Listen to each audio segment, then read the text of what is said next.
आज हम क्या करेंगे, जो पढ़े थे हम पिट्यूटरी के हार्मोन, उन हार्मोन के नेम पढ़े थे खाली कि कहाँ से रिलीज हो रहे हैं। आज हम उससे आगे पढ़ेंगे डिटेल में कि जो पिट्यूटरी ग्लैंड है वो कैसे काम करता है डिफरेंट एस्पेक्ट से। आ जाएं भाई। तो पहले नंबर पे अगर मैं बात करूं, पहले नंबर पर अगर मैं बात करूं तो मैं बात करता हूं GH हार्मोन की। Do you know the function of GH? induce the growth in which part of the body? It promote to the rate of growth. क्या करवाता है ये? ग्रोथ करवाता है ग्रोइंग एरियाज पर। और कौन से ग्रोइंग एरियाज हैं? बोन्स पर नंबर 1, मसल्स पर नंबर 2, या जहां भी रिपेयर यानी रीजनरेशन या हीलिंग की जरूरत हो, स्किन पर, नेल्स पर, ठीक है, लिवर में। तो ये, हाँ, एक लफ्ज में कह लें तो ग्रोइंग एरियाज पर ये हार्मोन ग्रो करता है। कौन कमेंट में बताएगा कि ये हार्मोन कौन से पिट्यूटरी ग्लैंड के पार्ट से बनता है? एंटीरियर से बनता है। और ये जो हार्मोन है एंटीरियर लोब से बनकर आता है, इन जगहों पर आके काम करता है। अच्छा, कौन स्टिमुलेट करता है प्रोडक्शन ऑफ GH की? तो आप कहेंगे सर हार्मोन होता है एक जिसका नाम है ग्रोथ हार्मोन रिलीजिंग फैक्टर या रिलीजिंग हार्मोन, GHRH या GHRF। ये जो हार्मोन है ये हाइपोथैलेमस से रिलीज होता है। बकार पानी पियार जाए अदा। चलो भाई, अगर इस हार्मोन की ओवर सीक्रेशन हो जाए तो क्या होगा? आप कहेंगे सर किस उम्र में ओवर सीक्रेशन हो जाए? भाई मैं पूछता हूं, अगर चाइल्ड हुड में, इन्फेंट एज में, छोटे बच्चे में अगर ये बहुत ज्यादा प्रोड्यूस हो जाए, आप कहेंगे सर फिर तो बोन बड़े हो जाएंगे, मसल बड़ी हो जाएंगी, मतलब हाइट बहुत बढ़ जाएगी नॉर्मल हाइट से। ऐसी कंडीशन को हम कहेंगे जिजांटिज्म। ये एक डिसऑर्डर है due to the over secretion of growth hormone in the age of childhood और इन्फेंट। अगर एक बच्चा एडल्ट हो गया, आप में जैसे, अगर आपके अंदर, मेरे अंदर ओवर सीक्रेशन हो GH हार्मोन की, तो आपके अंदर और मेरे अंदर ये जो हाइट बढ़ गई है ये हाइट नहीं बढ़ेगी भाई, क्योंकि हाइट एडल्टहुड तक बढ़ती है, फिर हाइट नहीं बढ़ती भले ग्रोथ हार्मोन आ जाए, बोन की हाइट नहीं बढ़ती। तो भाई क्या होगा? ओवर सीक्रेशन इन एडल्टहुड, आफ्टर एडल्टहुड अगर ओवर सीक्रेशन हो जाए तो जो बोन है आपके स्पेशली हाथ के, पांव के, चिन के, यानी ये जाज, मैंडिबल, और उसके बाद नोज के और स्कल, खोपड़ी के, ये मोटे हो जाएंगे। ये बोन क्या हो जाएंगे?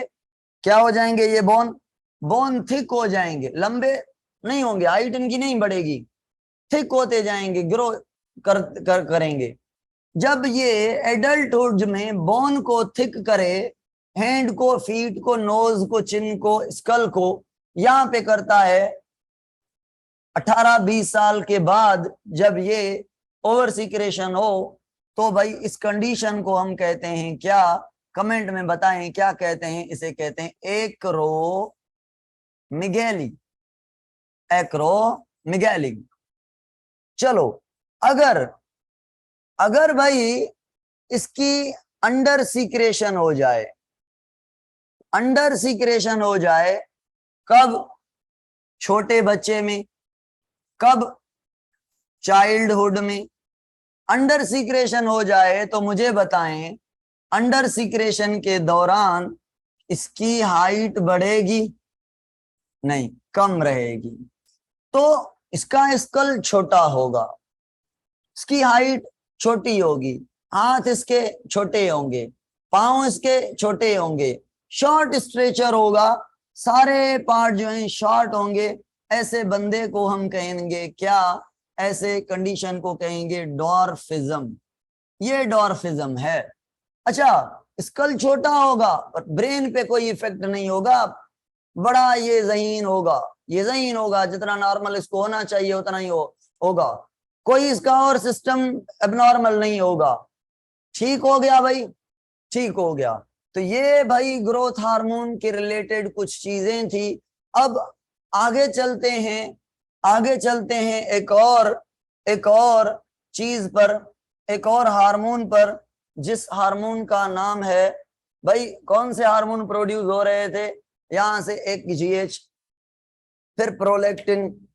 प्रोलेक्टिन क्या करता है? मिल्क की प्रोडक्शन करता है मेमोरी ग्लैंड्स में, ठीक है। इसको इनहिबिट करता है पीआईएफ, ये पढ़ा था। और सोमेटोस्टेटिन इस ग्रोथ हार्मोन को सप्रेस करता है, ये भी पढ़ा था, इनहिबिटिंग हार्मोन था। और क्या? अच्छा, ग्रोथ हार्मोन को सोमेटोट्रॉफिक हार्मोन भी कहते हैं। इस हार्मोन को दूसरा नाम क्या देते हैं? ग्रोथ हार्मोन को दूसरा नाम, इस ग्रोथ हार्मोन को कहते हैं somatotrophic hormone, also called growth hormone. ठीक है भाई। तो दूसरा हार्मोन था सोमेटोस्टेटिन, तीसरा हार्मोन था जीएनआरएच। ये ग्रोथ जो एफएसएच और एलएच पिट्यूटरी से गोनेट्स तक जाएंगे, और उसके बाद टीएसएच था। तो भाई ये पिट्यूटरी के हवाले से कॉन्सेप्ट आपके पूरे। अब पिट्यूटरी आपका हो गया, पिट्यूटरी में से हाँ मीडियन लोब की बात बची ना। मीडियन लोब के हार्मोन पढ़ाए थे मैंने, मीडियन लोब का हार्मोन पढ़ाया था मैंने, मीडियन का डिटेल में। मीडियन लोब से कौन सा हार्मोन प्रोड्यूस होता है? MSH, full form melanocyte, melanocyte stimulating hormone. ये एमएसएच मीडियन पिट्यूटरी से प्रोड्यूस होकर कहां पर आएगा? ये आएगा मेलेनोसाइट सेल पर, जो कि स्किन में है, जो कि आईज में है और हेयर्स में है। तो इन जगहों पे सेल पाए जाते हैं जिनको कहते हैं मेलेनोसाइट, मेलानिन पिगमेंट बनाने वाले। मेलानिन पिगमेंट क्या देगी? कलर देगी।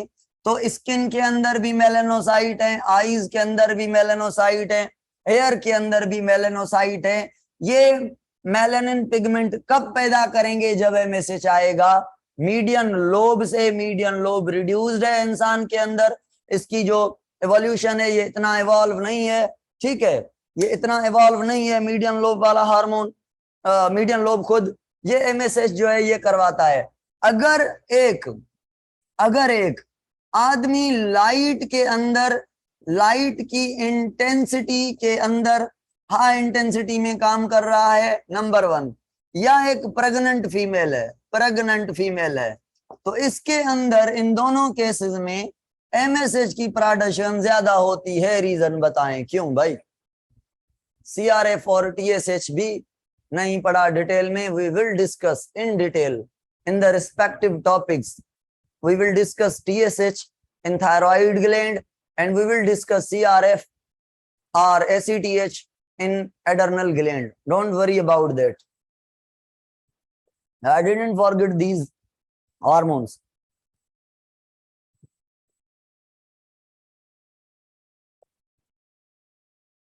इतना बढ़ाया है कि ये कहां से कहां तक काम करेंगे, ये आपको बताया मैंने। चलो भाई, MSH क्यों प्रेग्नेंट फीमेल में ज्यादा होगा भाई? आप कहेंगे सर फीमेल की स्किन बड़ी होती है, जब बड़ी होती है बढ़ती है स्किन तो उसमें पिगमेंट की जरूरत है, बच्चा पैदा हो रहा है उसमें पिगमेंट की जरूरत होती है, तो प्रेग्नेंट फीमेल में ज्यादा काम होता है पिगमेंटेशन देने का। और देखते हैं प्रेग्नेंट फीमेल के जो बाल हैं वो काले काले हो जाते हैं, वो कलर निकाल के आती है प्रेग्नेंट फीमेल, उसका कलर निकल जाता है, निखार आ जाता है, इसी वजह से क्योंकि MSH की प्रोडक्शन जो है वो ज्यादा होती है। और जो लाइट के अंदर काम करेगा, लाइट के अंदर काम करेगा एक गोरा आदमी, एक जो फेयर आदमी है, धूप के नीचे काम करेगा। क्यों काला होता है? क्योंकि धूप के अंदर काम करने से लाइट इंटेंसिटी से MSH की प्रोडक्शन होती है और ये मेलानिन पिगमेंट बनाता है, तो स्किन आपकी डार्क हो जाती है और डार्कनेस प्रोटेक्ट करती है। इसका मतलब जो काले कलर वाले लोग हैं, जो काले बंदे हैं, वो गोरों से डोमिनेंट है, रेजिस्टेंट है, ठीक है, अडॉप्टेड है। Are you getting? Okay sir, ये मीडियन लोब का हार्मोन था।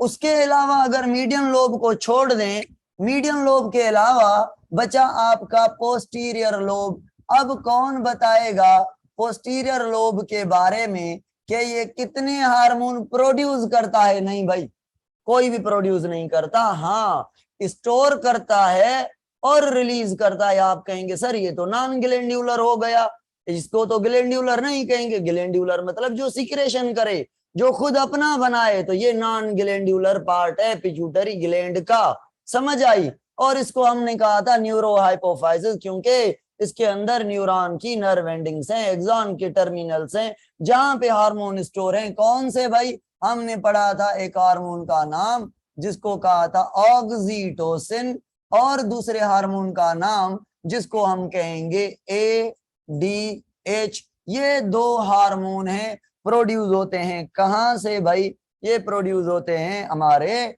पोस्टीरियर पिट्यूटरी ग्लैंड से।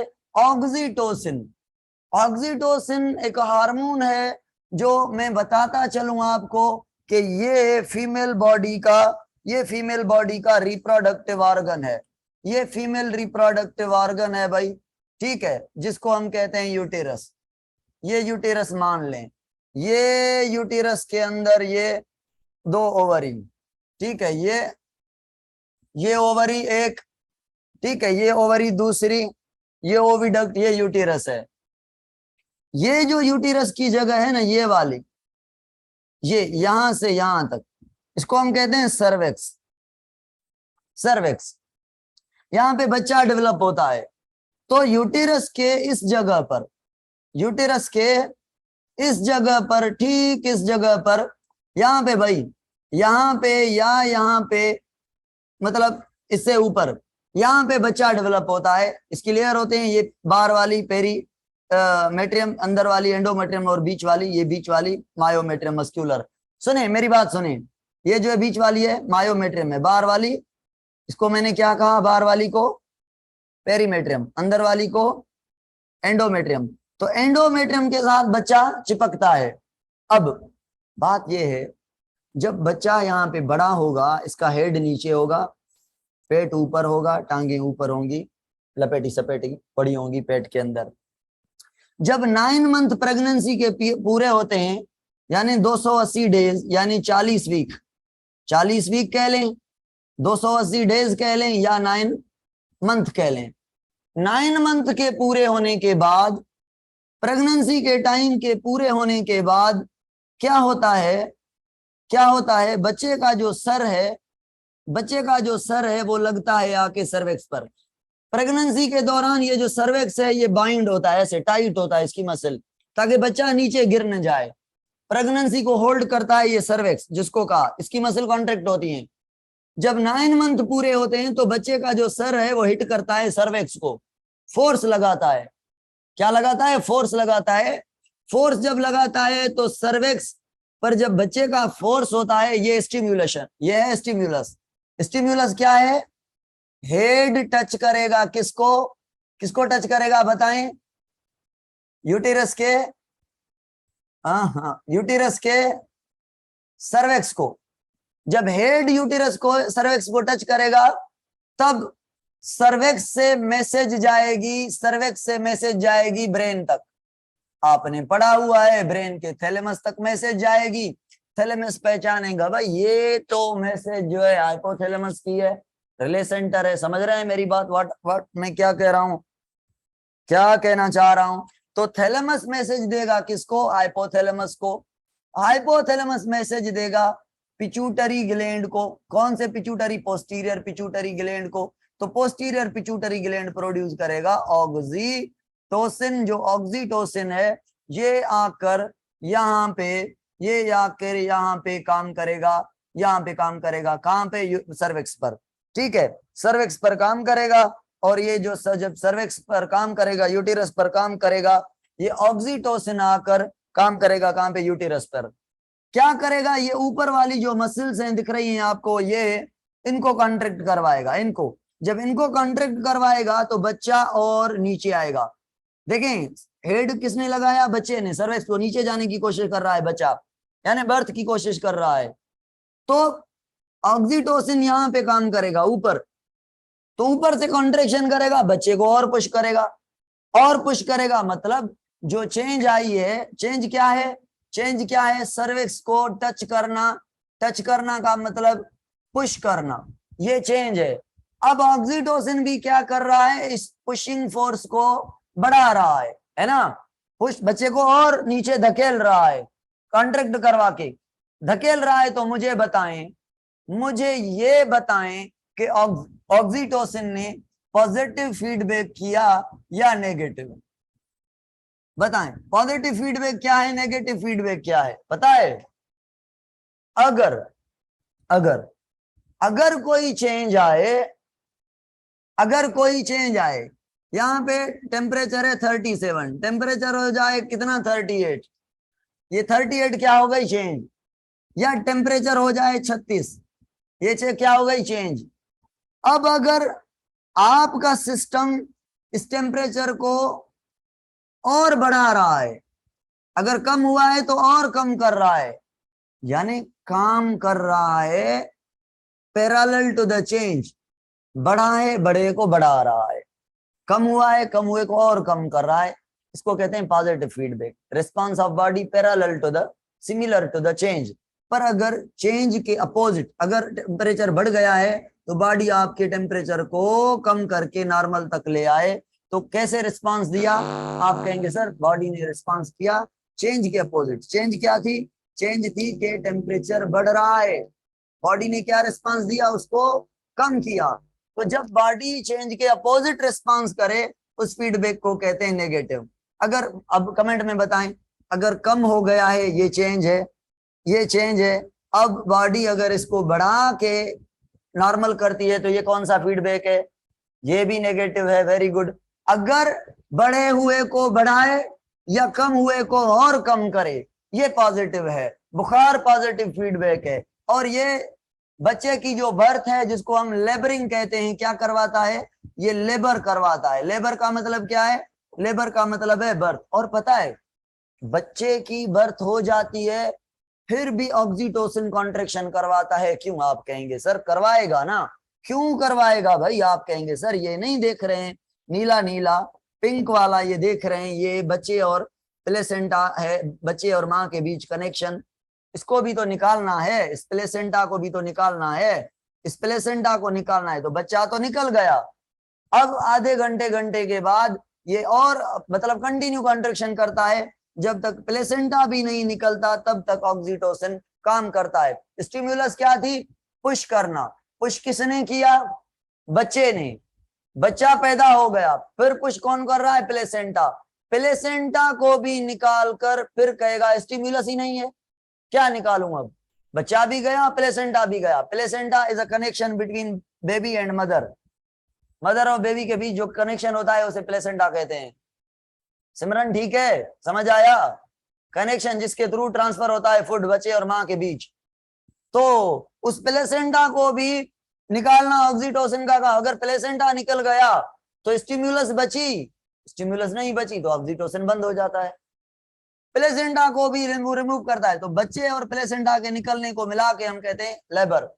बाकी सिंपल डिलीवरी, या बर्थ ऑफ बेबी, ये ऑक्सीटोसिन का काम है। अब अगर मैं पूछूं आपसे, अगर मैं आपसे पूछूं कमेंट में जल्दी जल्दी बताना कि अगर अंडर सीक्रेशन हो जाए ऑक्सीटोसिन की तो मुझे बताएं कौन सा प्रोसेस नहीं होगा? लेबरिंग नहीं होगी, बर्थ नहीं होगी, ठीक है। और अगर ओवर सीक्रेशन हो जाए, अगर ओवर सीक्रेशन हो जाए आप कहेंगे सर लेबरिंग तो हो जाएगी, बर्थ तो हो जाएगी, उसके बाद जो यूटिरस की मसल है तेज कॉन्ट्रैक्ट करने के बाद ये भी डैमेज हो जाएंगी, तो वाल्स को क्या करेगा? डैमेज करेगा। बर्थ करवाएगा, बर्थ हो जाएगी, मगर एक्स्ट्रा नुकसान देगा, यूटिरस की मसल की डैमेज करेगा। अब मुझे बताएं मिल्क किसने बनाया था मेमोरी ग्लैंड में? बताएं, कमेंट में बताएं मिल्क किसने बनाया था?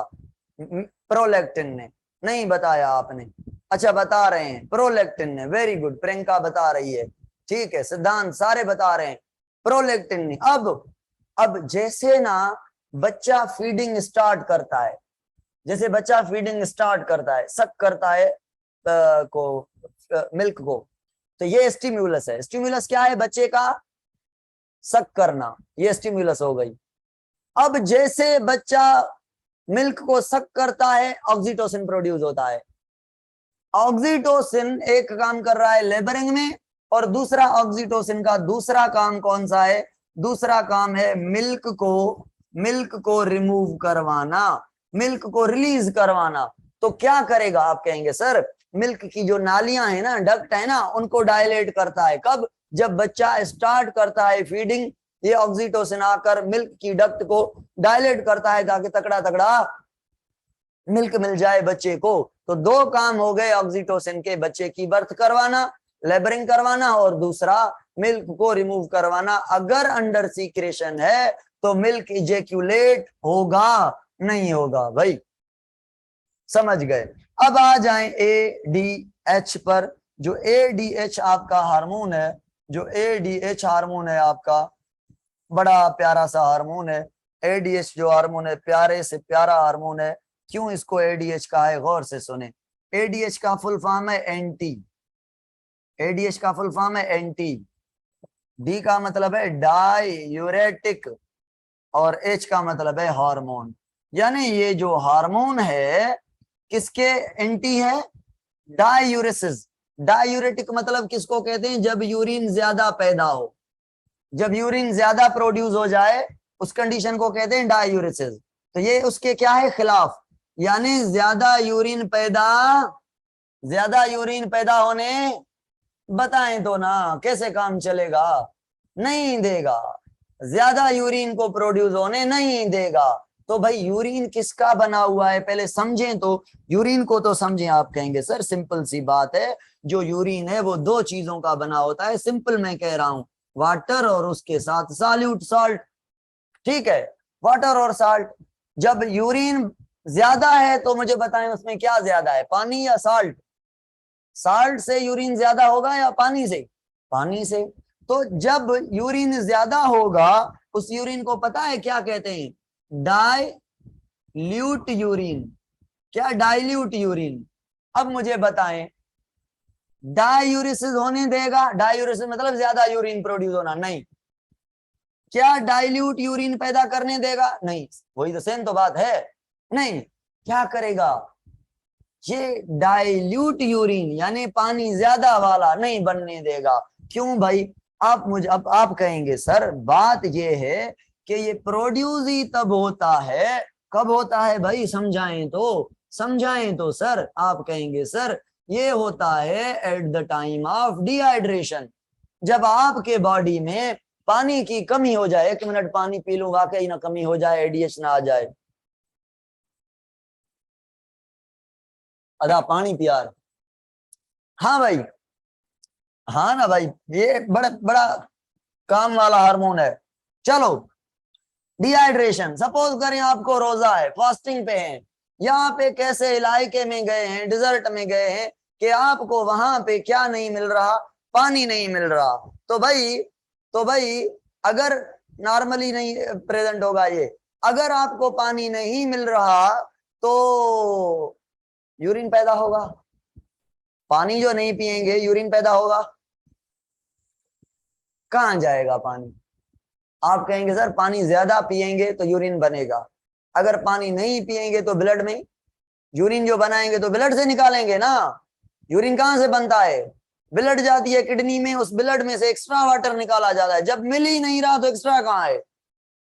तो अच्छा क्या होता है, ब्लड से बन जाता है क्या, यूरिन, यानी ब्लड से पानी और साल्ट जाकर बनाते हैं यूरिन, कहां पे, किडनी में, किडनी के ट्यूब के अंदर यूरिन बना है किडनी में, ब्लड से, ब्लड वेसल है किडनी पे। तो अब ये क्या करेगा, ये उस बने हुए यूरिन से पानी को वापस लेके आएगा ब्लड में। क्यों, कमेंट में बताएं क्यों ये वाटर को, यूरिन से वाटर को वापस लेके आता है ब्लड में, क्योंकि पानी नहीं मिल रहा। जब पानी की कमी होती है तो ये उस टाइम जो पानी यूरिन के अंदर होता है, मतलब किडनी के अंदर होता है, उस किडनी के ट्यूब्यूल्स में से पानी को कहता है भाई ना जा वापस आ जा, बाहर से नहीं आ रहा पानी, आप कहाँ जा रहे हो, पीछे लौट के आओ। पानी नहीं लौटता, फिर पानी को जबरदस्ती ये रीएब्जॉर्ब करवाता है, तो पानी को रीएब्जॉर्ब करवाता है from kidney to the blood. क्या मैं कह सकता हूं कि ये ब्लड प्रेशर मेंटेन करता है, क्या मैं कह सकता हूं ये ब्लड के अंदर पानी का अमाउंट, प्लाज्मा का अमाउंट पूरा करता है, क्या मैं कह सकता हूं पानी की कमी को पूरा करता है ADH। अब मुझे बताएं, क्या मैं कह सकता हूं कि ADH जो है वो यूरिन को कंसंट्रेटेड करेगा, यूरिन को कंसंट्रेटेड हाइपरटोनिक करेगा, हाँ पानी वापस लाएगा ना। पानी जो कम हो जाएगा तो यूरिन क्या होगा, कंसंट्रेटेड। भाई इसको पता है और क्या कहते हैं, और इसको कहते हैं वासोप्रेसिन, इसका और नाम है वासोप्रेसिन। ये ऑल अबाउट है किसके ऑल अबाउट था, ये हो गया हमारा ADH। हाँ भाई अब टाइम बचा है। अच्छा सुने, अगर ADH हार्मोन की हो जाए अंडर सीक्रेशन, तो आप कहेंगे सर पानी का लॉस हो जाएगा, स्ट्रेस वाली कंडीशन आ जाएगी। ठीक है, अगर अंडर प्रॉब्लम होंगे, H2O जाएगा, वापस नहीं आएगा, लॉस हो जाएगा। अगर इसकी हो जाए ओवर सीक्रेशन हो जाए तो मुझे बताएं क्या होगा। आप कहेंगे सर जब ओवर सीक्रेशन होगी ना, किडनी को वापस नहीं करना होगा, फिर भी वापस करेगी, तो यहाँ पे क्या होगा, किडनी के बहुत सारे प्रॉब्लम होंगे, किडनी फेल होने तक पहुंच जाएगी, किडनी फेल होने लगेगी ओवर सीक्रेशन में। अच्छा अंडर सीक्रेशन में एक और बात सुनिए, अंडर सीक्रेशन में जो शुगर वाला पेशेंट होता है, पता है शुगर वाले पेशेंट का, यहाँ पे अंडर की फिर बात कर रहा हूं, अंडर सीक्रेशन की, शुगर वाले पेशेंट के साथ क्या होता है, यहाँ पे शुगर की बात कर रहा हूं। शुगर वाले पेशेंट के अंदर जो ब्लड में क्या बढ़ जाता है बताएं कमेंट में, ग्लूकोज। तो भाई ग्लूकोज को कौन मेंटेन करता है, लिवर। जब लिवर इंसुलिन के एब्सेंस में या प्रेजेंस में कंट्रोल नहीं कर पाता, डायबिटीज मेलिटस 1 और 2, तो जब ग्लूकोज मेंटेन नहीं होता तो लिवर कहता है किसको, लिवर कहता है किडनी को, मतलब लिवर दिमाग के थ्रू किडनी को कहता है मुझसे नहीं हो रहा ग्लूकोज मेंटेन, आप निकालें ग्लूकोज को। तो किडनी निकालती है ग्लूकोज को बॉडी से बाहर, कहां से निकालती है, यूरिन में। तो भाई जब यूरिन में टेस्ट करवाएं, ग्लूकोज प्रेजेंट आ जाए, इसका मतलब ये पेशेंट है शुगर का, डायबिटिक पेशेंट है। डायबिटिक पेशेंट की निशानी क्या है कि इसके यूरिन के अंदर क्या होगा, ग्लूकोज होगा। क्यों है ग्लूकोज आपके मेरे, जिसको शुगर नहीं है उसके यूरिन में ग्लूकोज नहीं होता, जिसके यूरिन में ग्लूकोज होता है मतलब वो शुगर का पेशेंट है, वो डायबिटिक पेशेंट है। समझ आ रही है, ये बात क्लियर है डायबिटिक पेशेंट वाली। तो मुझे बताएं जब उसके यूरिन में ग्लूकोज होगा तो पानी का लॉस ज्यादा होगा या कम। आप कहेंगे सर ग्लूकोज सॉल्यूट है, सॉल्यूट के साथ पानी भागता जाएगा, पानी लॉस होगा सर। तो मुझे बताएं शुगर वाले को थर्स्ट लगती है या नहीं, प्यास लगती है या नहीं, और भूख बर्दाश्त नहीं होती। हंगर एंड थर्स्ट निशानी होती है शुगर वाले की, और ज्यादा यूरिन करना निशानी होती है। ज्यादा यूरिन, हंगर एंड थर्स्ट, यही निशानियां मिलेंगी अंडर सीक्रेशन वाले में। जिसमें एडीएच नहीं होगा उसमें वाटर लॉस होगा। जब वाटर लॉस होगा अंडर सीक्रेशन में तो क्या होगा, एक कंडीशन बन जाएगी जिस कंडीशन को हम क्या कहेंगे, हम कहेंगे डायबिटीज, डायबिटीज इंस्पाइडस। डायबिटीज इंस्पिडस क्या है भाई? डायबिटीज इंस्पिडस ये शुगर नहीं है, शुगर जैसे सिम्टम है इसमें, शुगर जैसे सिम्टम। कैसे सिम्टम है शुगर जैसे भाई? जैसे थर्स्ट है, थर्स्ट लगती है, और हंगर लगती है, और जो है एक्स्ट्रा यूरिन पास होता है, डायूरेसिस होती है, अंडर सीक्रेशन में डायूरेसिस होती है। तो भाई ये डायबिटिक पेशेंट जैसी निशानियां हैं, ऐसे पेशेंट को हम कहते हैं डायबिटीज इंस्पिडस। ठीक है, ऐसी कंडीशन को कहते हैं, और पेशेंट को कहते हैं डायबिटीज इंस्पैडिक, इंस्पैडिक। ठीक है, समझ आ गई? ये था हमारा पिट्यूटरी ग्लैंड। और अब स्टार्ट करेंगे हम, अब स्टार्ट करेंगे हम थर्ड, कौन सा ग्लैंड, जिसका नाम है, बहुत अच्छा नाम है, प्यारा नाम है ग्लैंड का, थायरॉइड ग्लैंड।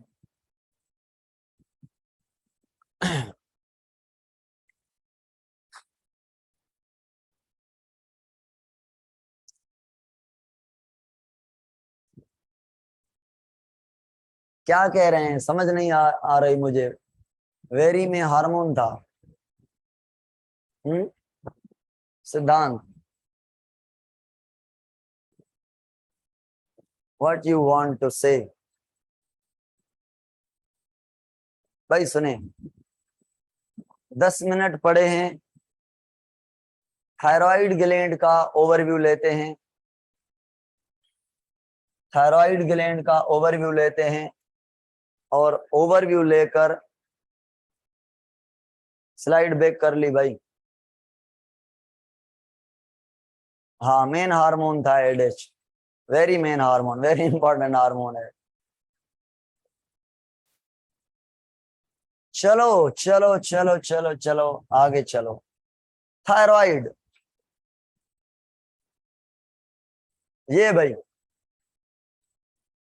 भाई ग्लैंड है आपके बॉडी के अंदर। नेक, ये ट्रेकिया, ट्रेकिया के ऊपर अटैच है, एच शेप है इसकी, बटरफ्लाई टाइप है। थायराइड ग्लैंड यहाँ पे हायोइड बोन था, पढ़ाया था बोन, हायोइड।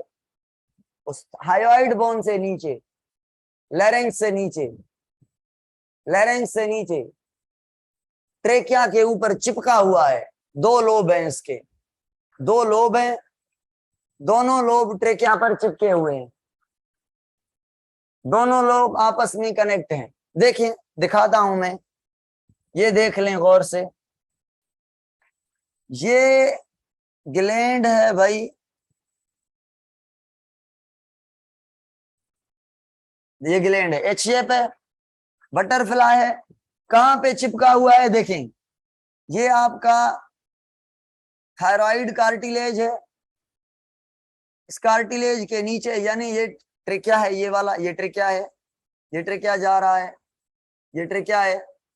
ठीक है, ये ट्रेकिया है, ट्रेकिया के ऊपर ये चिपका हुआ है। एक लोब ये है इसका राइट, एक लोब ये है इसका लेफ्ट। शेप कौन सी है थायराइड ग्लैंड की? एच शेप, या मैं कह लूं बटरफ्लाई शेप है। कहां पे चिपका हुआ है? नेक पर। अब ये जो है ना, ये जो मैं अभी मार्क कर रहा हूं रेड कलर से,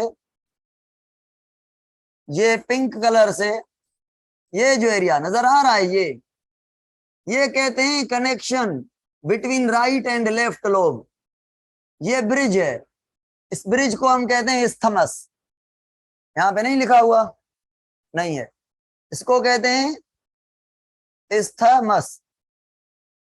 isthmus is a bridge connection, isthmus is a bridge और connection between right and left lobe. ये थायराइड ग्लैंड है जिसके 2 लोब्स हैं, लोकेटेड है either side of the trachea, inferior to the larynx, larynx के नीचे thyroid gland produce hormone. Thyroid gland के 3 hormone है, एक का नाम है T3, दूसरे का नाम है T4, तीसरे का नाम है calcitonin. T3 tri iodo, tri iodo thyronine, T4 tetra iodo thyronine. आप कहेंगे सर हम समझ गए कि ये जो ग्लैंड है ये यूज करेगा आयोडीन को, तब जाके प्रोड्यूस करेगा हार्मोन। आयोडीन यूज करेगा, आयोडीन नहीं देंगे तो ये हार्मोन नहीं बनाएगा। क्यों भाई? आप कहेंगे सर एक का नाम लिया आपने T3, इसमें 3 आयोडीन मालिक्यूल हैं, दूसरे का नाम लिया T4, इसमें 4 आयोडीन के मालिक्यूल हैं। समझ आई बात? तो क्या ये आयोडीन के बगैर काम करेगा, ये हार्मोन पैदा करेगा? नहीं भाई। तो आयोडीन कंटेनिंग हार्मोन प्रोड्यूस करता है, और T3 में 3 आयोडीन होते हैं, T4 में 4 आयोडीन होते हैं। तो आयोडीन खाना जरूरी है, इसीलिए हम नमक खाते हैं। नमक खाते हैं किसमें? रोटी में और सालन में। ठीक है भाई। तो नमक खाने का रीजन क्या है?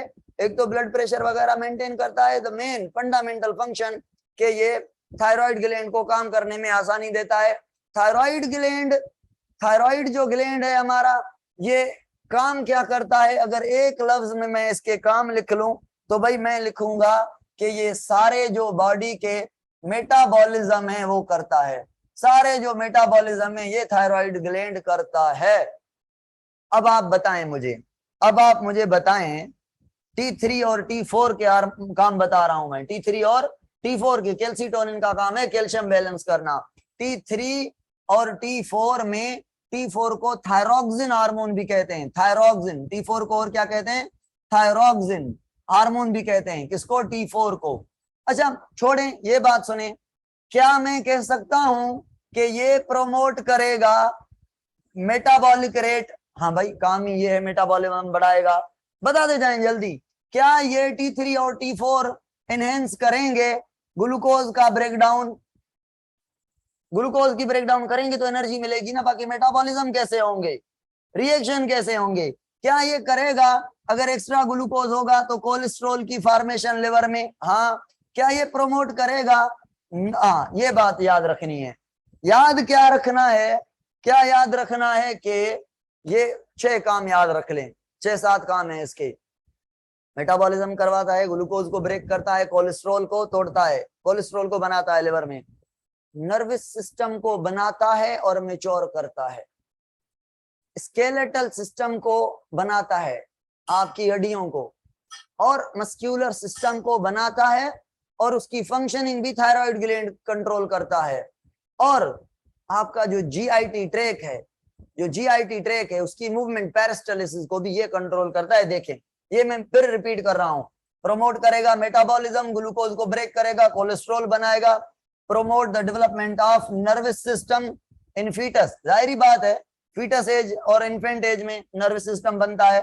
ठीक है। They act as muscle for the development and their function पढ़ाया मैंने। Promote the growth and maturation of skeleton, bone बनाएगा, मैच्योर करेगा उनको, और ये प्रोमोट करेगा मोटिलिटी ऑफ गैस्ट्रोइंटेस्टाइनल ट्रैक्ट यानी जीआईटी ट्रैक्ट। समझ आई भाई बात? यहाँ पे बात समझ आई? आई तो सुने भाई कि ये जो हार्मोन है ये जो दो हार्मोन है T3 एंड T4, ये जो 2 हार्मोन है T3 एंड T4, कल इनको डिटेल में डिस्कस करेंगे। अभी क्या समझना है? अभी ये समझना है इनके बीच डिफरेंस क्या है। एक का नाम है क्या? T3, दूसरे का नाम क्या है? T4। T3 10% बनता है, थोड़ा बनता है। 90% T4 बनता है। कौन ज्यादा बना? T4। T3 फास्ट होता है, तगड़ा काम करता है, इसीलिए तो थोड़ा प्रोड्यूस हो रहा है। और ये स्लो काम करता है। अब मुझे बताएं, जो स्लो करेगा और फास्ट करेगा, उनमें से ड्यूरेशन किसकी ज्यादा होगी? ड्यूरेशन कम किसकी होगी? ज्यादा किसकी होगी? ड्यूरेशन इसकी कम। तगड़ा है ना, जल्दी काम करके जान छुड़ा लेगा। और ये करता रहेगा। ये 4 टाइम्स जो है ये फास्टर है देन T4। भाई दोनों के ये काम मैंने पढ़ा है। कौन से काम थे बताएं, कमेंट में बताएं जल्दी। आप कहेंगे सर एक मेटाबॉलिज्म, मैं आपको रट्टा लगाने के लिए लिख रहा हूं। मेटाबॉलिज्म ठीक है भाई, दूसरा ग्लूकोज की ब्रेकडाउन ठीक है भाई, तीसरा भाई लिख लेना तीसरा काम क्या था? कोलेस्ट्रॉल की फॉर्मेशन सर लिवर में। चौथा काम बताएं। आप कहेंगे सर ये करता है नर्वस सिस्टम की फॉर्मेशन इन्फेंट एज और फीटस एज में, माँ के पेट के अंदर और पेट के बाहर।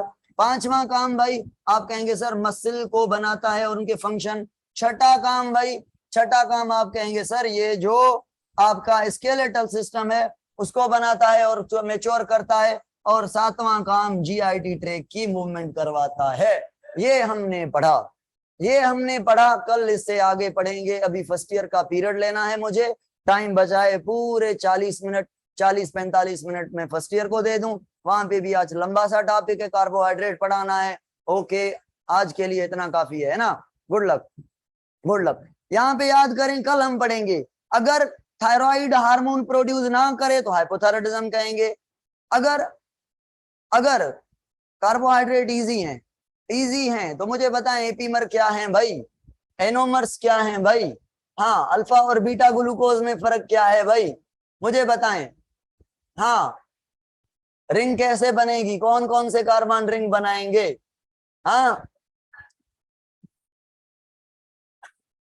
तो there are a lot of problems in carbohydrates. आपके लिए इजी है ना, फर्स्ट ईयर वालों के लिए तो डिफिकल्ट है ना, वो तो नए हैं ना बेचारे। चलो भाई आज के लिए काफी। 2 ग्लूकोज को ब्रेक करता है, 3 का बताया है कोलेस्ट्रॉल को फॉर्म करता है। कोलेस्ट्रॉल